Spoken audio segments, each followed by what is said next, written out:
అయితే మీరు యేసును గూర్చి విని ఆయన యందలి సత్యము ఉన్నది ఉన్నట్టుగానే ఉపదేశింపబడిన వారైన ఎడల మీరు అలాగు క్రీస్తును నేర్చుకున్నవారు కావున మునుపటి ప్రవర్తన విషయంలోనైతే మోసకరమైన దురాశల వలన చెడిపో మీ ప్రాచీన స్వభావమును వదులుకొని వృత్తి యందు ఆగండి. ఈ నూతన పరచడం ఎక్కడి నుంచి వచ్చింది? క్రీస్తును చూసి నేర్చుకున్నారు. అయితే ఎఫెసీయులకు రాసిన పత్రిక 4:20 అయితే మీరు యేసును గూర్చి విని ఆయన యందలి సత్యము ఉన్నదని విన్నారు కాబట్టి, ఆయన్ని నమ్మారు కాబట్టి ఇప్పుడు ఏమయ్యారు? మారారు. మీకు ఇంకా బాగా అర్థం అవటం కోసం ఒక మాట చెప్తా. జక్కయ్య అనే వ్యక్తి ఎవరతను? పాపి. జక్కయ్యకు ఉన్న పేరేంటి? అందరు ఏమని పిలుస్తున్నారు? పాపి. అవునా? 19వ వచనం లూకాసు వార్త 19వ అధ్యాయం. లూకాసు వార్త 19వ అధ్యాయం మొదటి వచనాన్ని చూడండి. లూకాసు వార్త 19వ అధ్యాయం మొదటి వచనం. ఆయన సంచరించుచు ఎరికో పట్టణంలో ప్రవేశించి దాని గుండా పోవుచుండెను. ఇదిగో సుంకపు గుత్తదారుడును ధనవంతుడునైన జక్కయ్య అను పేరు గల ఒకడుండెను. ఒకడు యేసు ఎవరో అని చూడగోరెను గాని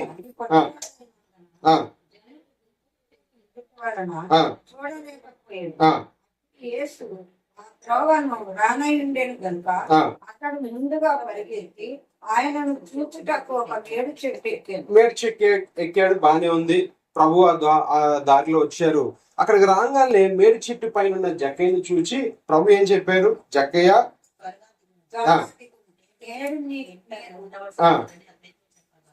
యేసు 5వ వచనంలో లూకాసు వార్త 19:5 యేసు ఆ చోటికి వచ్చినప్పుడు కనులెత్తి చూచి జక్కయ్య త్వరగా దిగుము, నేడు నేను నీ ఇంట.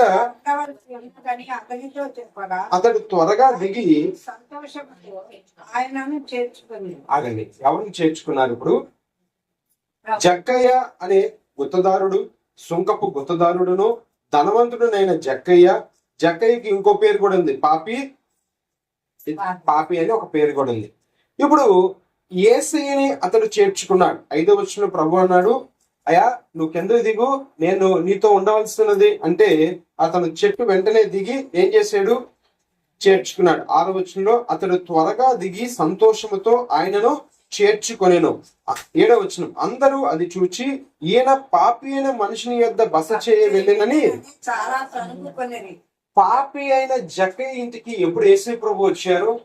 ఎప్పుడైతే పాపి అయిన జక్కయ్య యేసు ప్రభువుని చేర్చుకున్నాడో జక్కయ్యలో ఏమొచ్చింది? మార్పు వచ్చింది. అప్పుడు వెంటనే జక్కయ్య ఏమన్నాడు? 8వ వచనంలో జక్కయ్య నిలువబడి, ఇదిగో ప్రభువా, నా ఆస్తిలో సగము బేదలకిచ్చుచున్నాను. నేను ఎవరి యొద్దనైనను అన్యాయముగా దేనినైనను తీసుకొని ఎడల అతనికి 4 అంతలు మరలా. ఎక్కడి నుంచి వచ్చిందండి ఈ మార్పు?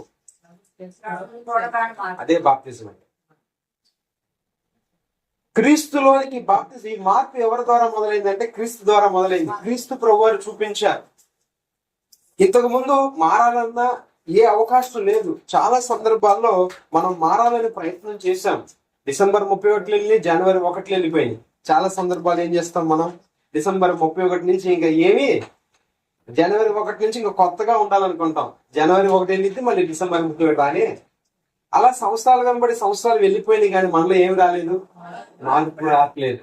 కానీ మార్పు ఎవరి ద్వారా వచ్చింది? ఇక్కడ యేసయ్య ద్వారా. అదే బాప్తిజం అంటే. క్రీస్తు యేసు బాప్తిజము ద్వారా మనం ఏం పొందుతున్నాం?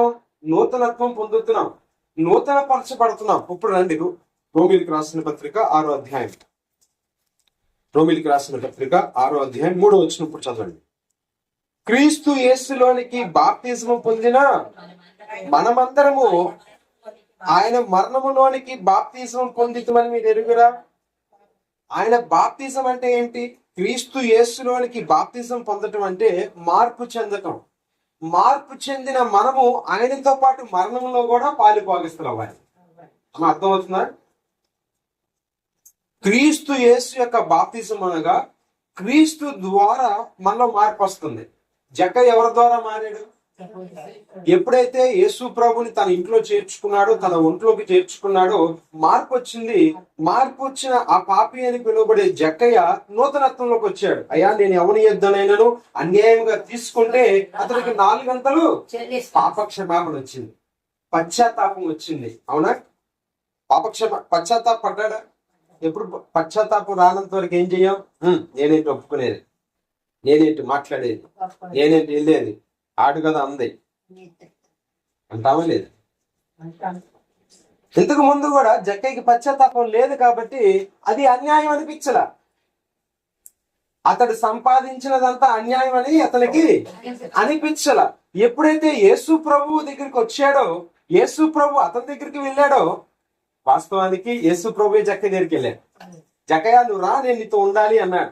యేసు ప్రభు అతని దగ్గరికి వెళ్ళాడు. అతనిలో ఏమొచ్చేసింది? పశ్చాత్తాపం వచ్చింది. మొదట పశ్చాత్తాపం తర్వాతే పాప క్షమాపణ వస్తుంది. పశ్చాత్తాపం రావాలి. ప్రతి వ్యక్తిలో ముందు ఏం కావాలంటే అదే బాప్తిజం. పశ్చాత్తాపడతాం, నేను తప్పు చేశాను అనే పశ్చాత్తాపం. దావీదుకు కూడా పశ్చాత్తాపం రాలా. ఎప్పుడు? నాతాను వచ్చి చెప్పేంత వరకు పశ్చాత్తాపాలు. అతను చేసిన తప్పు అనుకోలా, అది నరహత్య అనుకోలేదు, అతడు చేసింది అన్యాయం అనుకోలేదు. దేవుడు నాతాను అనే ప్రవక్తను పంపించి దావీదుతో మాట్లాడిన తర్వాతే దావీదుకి పశ్చాత్తాపం కలిగింది. ప్రతి మనిషిలో కూడా మార్పు రావాలంటే ముందు పశ్చాత్తాపం రావాలి. అందుకే ప్రభు అన్నాడు, విరిగి నలిగిన మనస్సును నీవు, దావీదు అన్నాడు, అలక్ష్యము. ఏ మనస్సు కావాలి? విరిగి నలిగిన మనస్సు అంటే పశ్చాత్తాపడే మనస్సు. అయ్యో, నేను తప్పు చేశాను, అయ్యో నేను పాపం చేశాను. ఈ పశ్చాత్తాపం ఎప్పుడైతే వస్తుందో ఆటోమేటిక్ ఏమొస్తుంది? ఒప్పుదల వస్తుంది. ఒప్పుదల తర్వాత పాప క్షమాపణ కూడా వస్తుంది. జక్కయ్యలో జరిగింది అదే. ముందు పశ్చాత్తాపడ్డాడు, పశ్చాత్తాపడిన తర్వాతే అతనిలో మార్పు వచ్చింది. ఈ మార్పునే మనం బాప్తిజము అంటున్నాం. ఈ మార్పునే మనం ఏమంటున్నాం? బాప్తిజం. బాప్తిజం.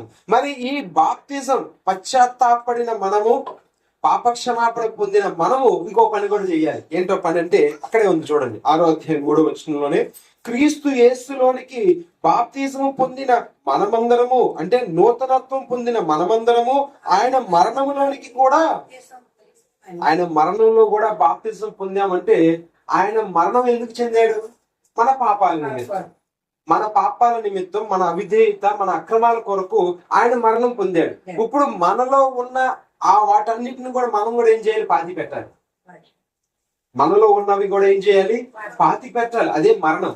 మరణం అంటే ఏంటి? గోతులో, ఈ దేహాన్ని గోతులో పాతి పెట్టడం. మనలో ఉన్న పాపపు క్రియలన్నీ కూడా మనం ఏం చేయాలి?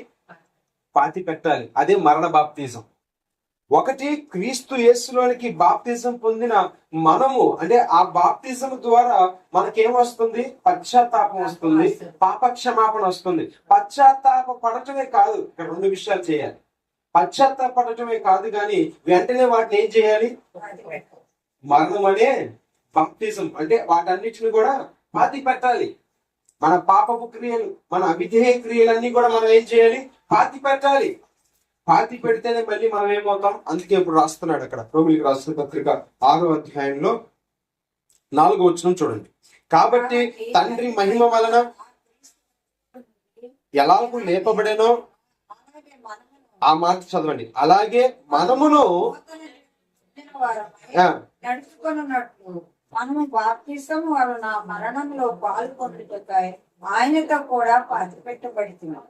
మరియు ఆగండి.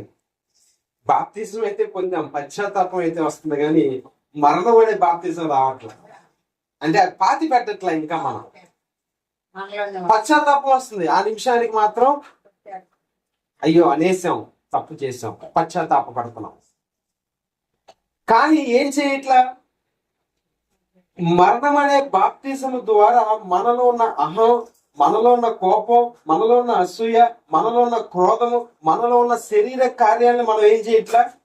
పాతి పెట్టట్లా. అదే జరుగుతుంది ఇప్పుడు క్రైస్తవ జీవితంలో. పశ్చాత్తాపడుతున్నాం కానీ జక్కయ్య చేసిన పని ఏంటి? వెంటనే పశ్చాత్తాపడ్డాడు, వెంటనే అన్యాయాన్ని విడిచిపెట్టేశాడు. ఏం చేశాడు? అన్యాయాన్ని, అంటే తను ఏదైతే తనలో ఒక లోపం ఉందని, దేవునికి అవిధేయత ఎక్కడ ఉందో అది గ్రహించుకున్నాడు.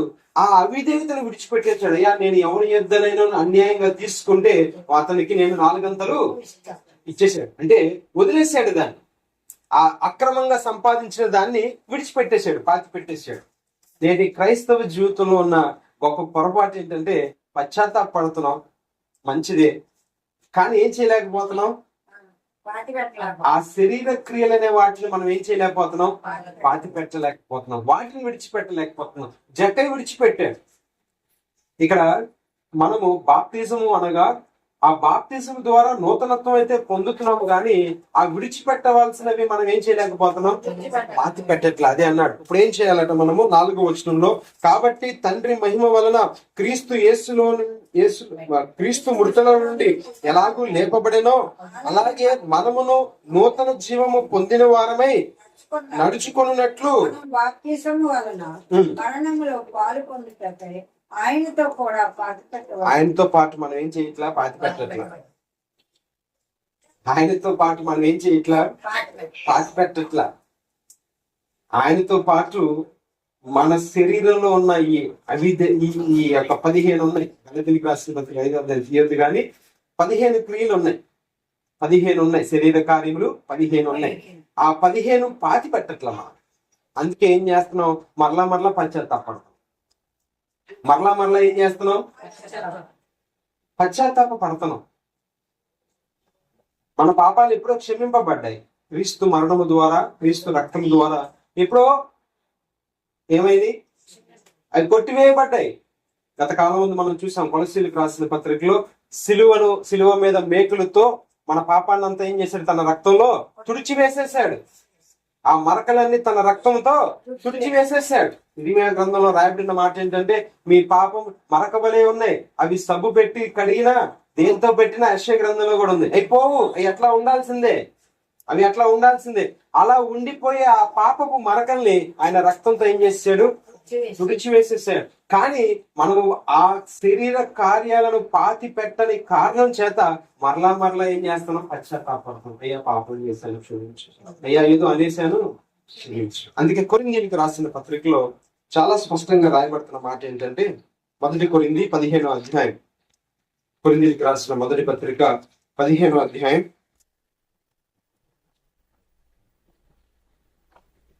37వ వచనం చూడండి. 15:37. నీవు విత్తు దానిని చూడగా అది గోధుమ గింజ అయినను సరే, మరి ఏ గింజ అయినను సరే, వట్టి గింజనే విత్తుచున్నావు గాని అయితే దేవుడే తన చిత్త ప్రకారం ఈ విత్తిన దానికి శరీరము ఇస్తుంది, మరియు ప్రతి విత్తనమునకును దాని శరీరము ఇచ్చుతున్నాడు.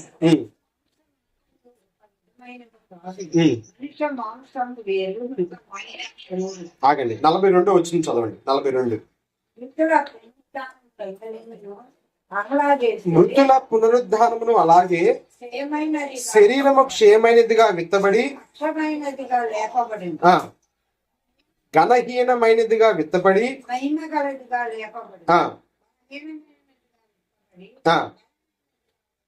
ఆగండి. విత్తనమే విత్తుతున్నాం మనం, చెట్టు నాటట్లా, అవునా? విత్తనమే విత్తుతున్నాం.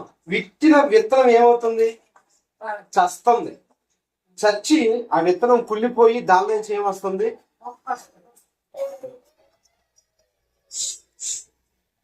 ఏ పద్దాకి ఎడుతున్నాడు,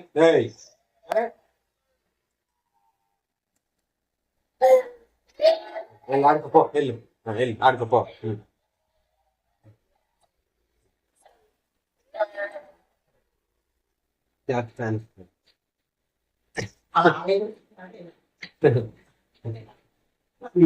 మనం విత్తేది ఏంటి, విత్తనమే. విత్తనం మొక్కవటానికి విత్తనం ఏమవ్వాలి, ముందు చావాలి. అలాగే మనం కూడా చావాలి.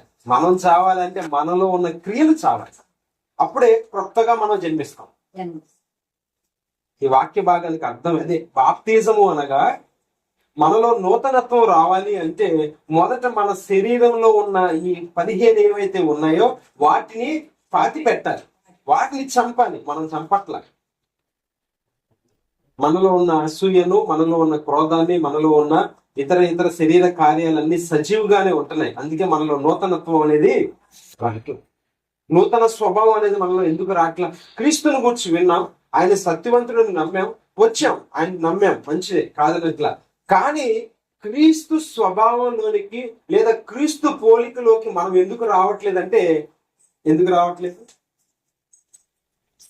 క్రీస్తు మృతుడయ్యాడు.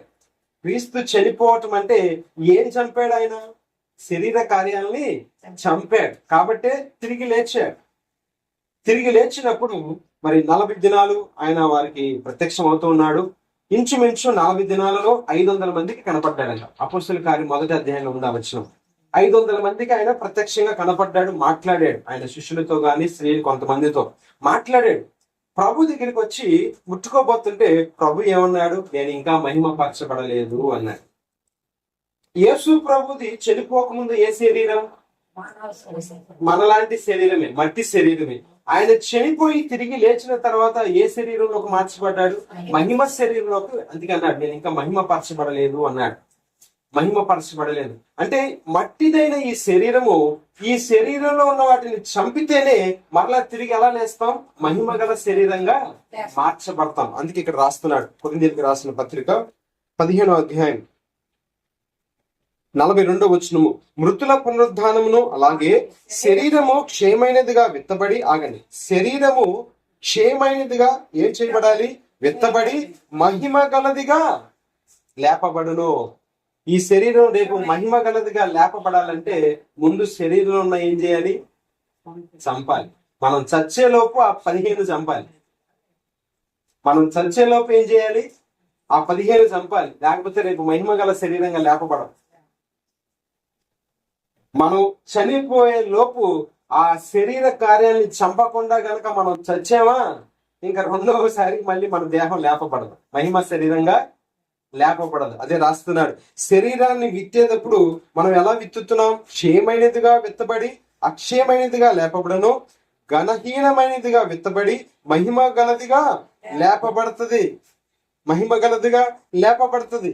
కాబట్టి ఈ మహిమ గల శరీరంగా రేపు మనం మార్చబడాలి అంటే ముందు ఏం చేయాలి? మన శరీరంలో ఉన్నవి చంపాలి. అవి చంపట్లేదు కాబట్టి మనలో ఏం రావట్లేదు? నూతనత్వం అనేది రావట్ల. ఇంకా పాత స్వభావంలో నిండిపోతున్నాం. సంవత్సరాలు వెళ్ళిపోతున్నాయి. జనవరి 1 చెప్తాం. ఏం చెప్తాం?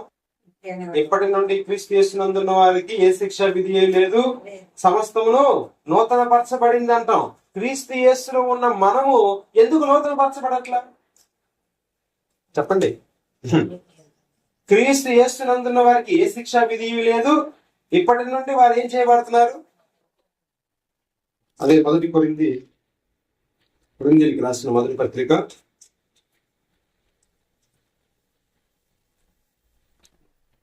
2వ కొరింథీ, క్షమించండి, 2వ కొరింథీ 5వ అధ్యాయం 17వ వచనం. కాగా ఎవడైనను క్రీస్తునందున్న ఎడల 5:17, 2వ కొరింథీ 5:17. కాగా ఎవడైనను క్రీస్తునందున్న ఎడల వాడు నూతన సృష్టి. మరి ఎందుకు పాతకి గతించిపోవట్లా? మనం పాతి పెట్టట్లే. పాత సామాన్లు వేస్తాం, పాత బట్టలు వేసేస్తాం, పాత అన్ని పడేస్తాం. మనలో పాత మాత్రం అట్లాగే ఉండిపోతాం. నూతన పరచబడలేదంటే దానికి గల కారణం ఏంటంటే మనలో ఇంకా పాతవి ఉండిపోయినవి. ఆ పాతవి విడిచిపెట్టినంత వరకు మనలో నూతన స్వభావం అనేది రాదు. మనలో నూతన స్వభావం రాదు. క్రీస్తునందున్నంత మాత్రాన నువ్వు నూతన సృష్టిగా మార్చబడవు. నువ్వు వాటిని చంపాలి అని పౌలు గారు చెప్తున్నారు. నువ్వేం చేయాలి? వాటిని క్రీస్తు యేసులోనికి బాప్తిసం పొందిన మీరు, క్రీస్తు మరణంలోనికి కూడా మీరు బాప్తిసం పొందినని మీరు ఎరుగరా? అంటే మనం ఏం చేయాలి? ఆ మరణము ద్వారా అంటే మనల్ని చంపేసుకోవాలి. మన క్రియలను చంపాలి. దేవునికి విరోధమైన క్రియలను మనం చంపాలి. అప్పుడే నూతనత్వం వస్తుంది. అందాక నూతనత్వం అనేది మనం నూతన బట్టలు వేసుకుంటాం అంతే తప్పితే నూతనత్వం అనేది రాదు కొత్త సంవత్సరం. అందుకే పౌలు గారు చెప్తున్నారు, కాగా ఎవడైనా క్రీస్తునందుండెడల వాడు నూతన సృష్టి, పాతవి గతించను, ఇదిగో క్రొత్తవాయను. క్రొత్తవి మాత్రం అవ్వట్లే. ఎందుకంటే మనలో ఇంకా పాతవి అట్లాగే నిండిపోతున్నాయి. బాప్తిజము అనగా అర్థం ఏంటంటే నూతన పరచబడటం అని అర్థం. బాప్తిజం అంటే నూతన పరచబడటం. పాతవన్నీ గతించిపోయి మన మోసకరమైన క్రియలు గాని మన వ్యర్థమైనవన్నీ కూడా గతించిపోయి నూతన పరచబడటం, దాన్ని బాప్తిజము అంటున్నాం. మరి నూతన పరచబడిన మనము మరలా ఏం చేస్తున్నాం? పాతవి ధరిస్తున్నాం, పాత వాటిలోనే ఉండిపోతున్నాం. అందుకే పౌలు గారు ఉదయకాల సమయం మందు నిన్ను నన్ను మనందరినీ హెచ్చరిస్తున్నారు. అదే రోమిలికి రాసిన పత్రిక 6వ అధ్యాయం 8వ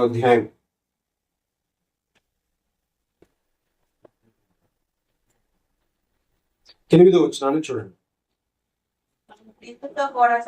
6వ అధ్యాయం 8వ వచనం. మనము క్రీస్తుతో కూడా చనిపోయిన ఎడల మృతులలో నుండి లేచిన క్రీస్తు ఇకను చనిపోడనియు మరణమునకు ఇకను ఆయన మీద ప్రభుత్వం లేదనియు ఎరిగి ఆయనతో పాటు మనం కూడా జీవించాలంటే మనం ఏం చేయాలి? క్రీస్తుతో పాటు మనం కూడా, ఆయన సిలువ వేయబడటం కాదు, మనం కూడా ఏమేయాలి? మనమే సిలువ వేసుకోవాలి. సిలువ వేసుకోవడం అంటే శరీర క్రియలు చంపాలి, ఆ 15 పాతి పెట్టాలి. ప్రభువులాగా మాట్లాడటం నేర్చుకోవాలి, ప్రభువులాగా ప్రవర్తించటం నేర్చుకోవాలి. సెలవులో ఆయన పలికిన మొదటి మాట మనం ఎంతమంది పలకగలుగుతున్నాం? నాతో సహా. అయ్యా ఇదేం చేస్తున్నారు మీరు ఎరుగలు గనక చెప్పగలమా ఆ మాట? మన పట్ల ఎవరైనా అన్యాయంగా ప్రవర్తిస్తే ఆ మాట చెప్తామా? చెప్పండి.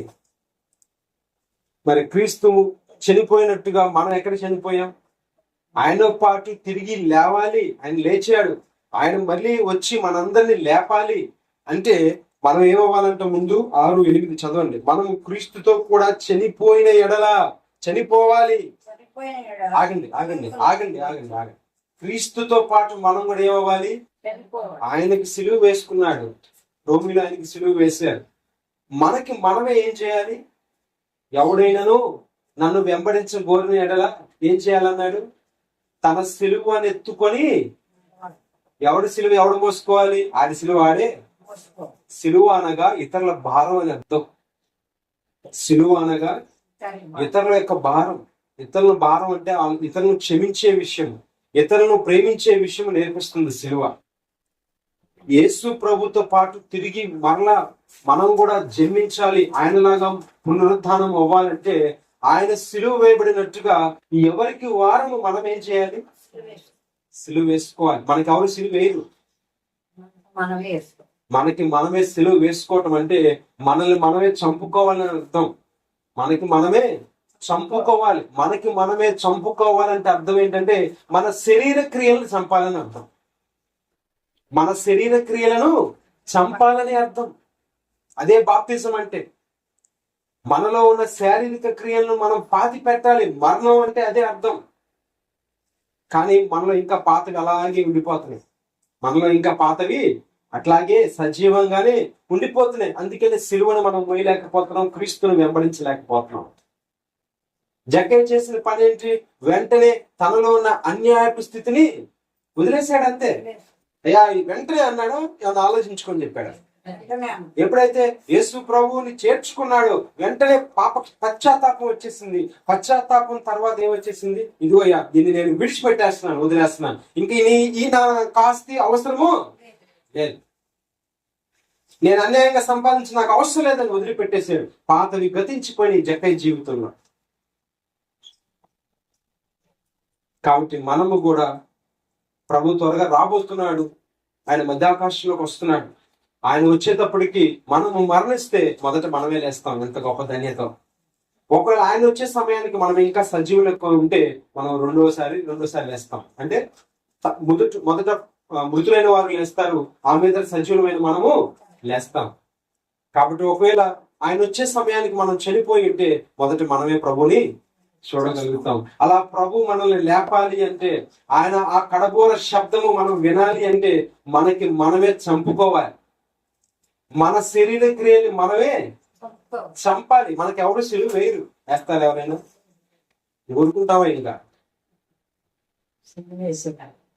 కొంచెం ఏదో కోపం వచ్చి భర్త ఏదో ఒక దెబ్బ కొడితే, మా అమ్మ నాన్న గారాభంగా పెంచారు, మళ్ళీ ఒక మాట అనలేదు, నువ్వెవడు అంటానికి ఎన్ని చదువుతాం కదా. మనకి మనమే సిలువ వేసుకోవాలి. మన శరీర క్రియలు మనమే చంపాలి. క్రీస్తు ప్రభువు ఒక మాదిరి చూపించారు. మనం కూడా ఏం చేయాలి? మన శరీర క్రియల్ని చంపాలి. అదే మరణం అంటే. అప్పుడే నూతనత్వంలోకి వస్తాం, నూతన పరచబడతాం, నూతన స్వభావంలోకి వస్తాం. క్రీస్తును వెంబడించగలిగే కృప మనకి దేవుడు అనుగ్రహిస్తాడు. అప్పుడు మన సిలువను మనం మోయగలుగుతాం. సిలువను మోయాలి అంటే శరీర క్రియలను మనం విడిచిపెట్టాలి. అదే బాప్తిజం. చాలా మంది బాప్తిజం తీసుకున్నాం అంటే బాప్తిజం తీసుకున్నాం, నీటిలో మునగటం బాప్తిజం అనుకుంటున్నాం. నీటిలో మునగటం అనేది ఒక సాదృశ్యం అంతే. అదొక గుర్తు. వివాహానికి తాలిబొట్టు ఎలాగో ఒక గుర్తు, వివాహానికి తాలిబట్టు అనేది ఒక గుర్తు ఎలాగో మన ఈ భారత సాంప్రదాయం ప్రకారం బాప్తిజానికి గుర్తు ఏంటంటే ఆ నీటిలో ముంచి పైకి లేపటం. నీటిలో ముంచి లేపినంత మాత్రాన కాదు, మనలో శారీరక క్రియలు చావనంత వరకు మన బాప్తిజం పొందలేదనే అర్థం. శారీరక క్రియలు చావాలి, అప్పుడే మనం నిజమైన బాప్తిజము పొందిన వారం అవుతాం. అదే బాప్తిజానికి అర్థం. చాలా మంది బాప్తిజం తీసుకున్నాం అంటే బాప్తిజం తీసేసుకున్నాను, కానీ ఇంకా పాతవి మనలో అట్లాగే మన శారీరక క్రియలు చావనంత వరకు మనం క్రీస్తు యొక్క సిలువను మనము మోయలేం, క్రీస్తుని వెంబడించాలి. కాబట్టి దయచేసి గమనించండి. ఇక్కడ 2 విషయాలు మనకు అర్థమవుతున్నాయి. 6వ అధ్యాయం రోమిలికి రాసిన పత్రిక 3వ వచనం నేను ముగిస్తాను. క్రీస్తు యేసులోనికి బాప్తిజము పొందిన మనమందరము ఆయన మరణంలోనికి బాప్తిజము పొందితమని. మరి ఆయన మరణ బాప్తిజంలో మనం పొందామా? ఆయనతో పాటు ఆయన ఏవైతే పాతి పెట్టాడో సిలువ మీద అవి కూడా మనం పాతి పెట్టాడు. శరీర క్రియలను వదిలిపెట్టాలి, విడిచిపెట్టాలి. అందుకే జక్కయ్య ఒక గొప్ప మాదిరిగా ఇక్కడ మనకి కనపడుతున్నాడు. వెంటనే వాటిని విడిచిపెట్టేస్తాడు. అట్టి కృప దేవుడు మనందరికి అనుగ్రహించును గాక. దేవుడి కొద్ది మాటలు మన ఇంటిలో దీవించును గాక. ఆమేన్. ఆలోచన చేద్దాం, ప్రభు వైపు చూద్దాం. ఆయన మరణ బాప్తిసంలోనికి, ఆయన యొక్క బాప్తిసంలో ద్వారా మనమందరం నూతపరచబడిన వారమై ఆయన కృప పొందుకోవటానికి, ఆయనతో తిరిగి లేవటానికి దేవుడు కృప అనుగ్రహించాడు. ఆయన మనం జ్ఞాపకం చేసుకుంటూ ఆరాధన చేద్దాం. దేవాది దేవునికి కృతజ్ఞత